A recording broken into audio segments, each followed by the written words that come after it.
আসলে compound effect বলতে কি বোঝায়, কেনই বা বিজ্ঞানী আলবার্ট আইনস্টাইন এটাকে অষ্টম আশ্চর্য বিষয় হিসেবে অভিহিত করেছেন এবং আমাদের ব্যক্তি ও আর্থিক জীবনে কম্পাউন্ড ইফেক্টের প্রভাবই বা কি সবকিছু কভার করব আমি আমার এই ভিডিওতে।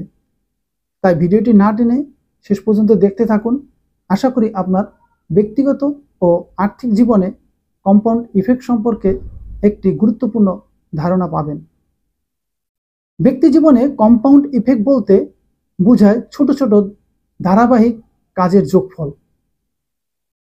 যেমন একটি ভালো কাজ যদি আপনি একদিন করেন, হয়তো তার প্রভাবটা ততটা আপনি টের পাবেন না, কিন্তু এই কাজটা যদি আপনি ধারাবাহিকভাবে করে যান, তাহলে একটা সময় এর জাদুকরী প্রভাবটা আপনি বুঝতে পারবেন। ধরুন আপনি জিমে ভর্তি হয়েছেন, প্রথম সপ্তাহে হয়তো তেমন কোনো পরিবর্তন আপনি লক্ষ্য করবেন না, কিন্তু এভাবে যদি আপনি 2 মাস জিমে যান, তাহলে আপনার নিজের মধ্যে একটা অন্যরকম পরিবর্তন আপনি লক্ষ্য করবেন। এটাই হলো কম্পাউন্ড ইফেক্টের জাদুকরী প্রভাব। সেরকম ভাবে আর্থিক জীবনেও কম্পাউন্ড ইফেক্টের জাদুকরী প্রভাব লক্ষণীয়। ধরুন আপনি 50 টাকা করে যদি প্রতিদিন 12% হারে 30 বছর বিনিয়োগ করেন, তাহলে দেখবেন যে 30 বছর পর আপনার সঞ্চয় হয়ে দাঁড়াবে 30 লক্ষ টাকা।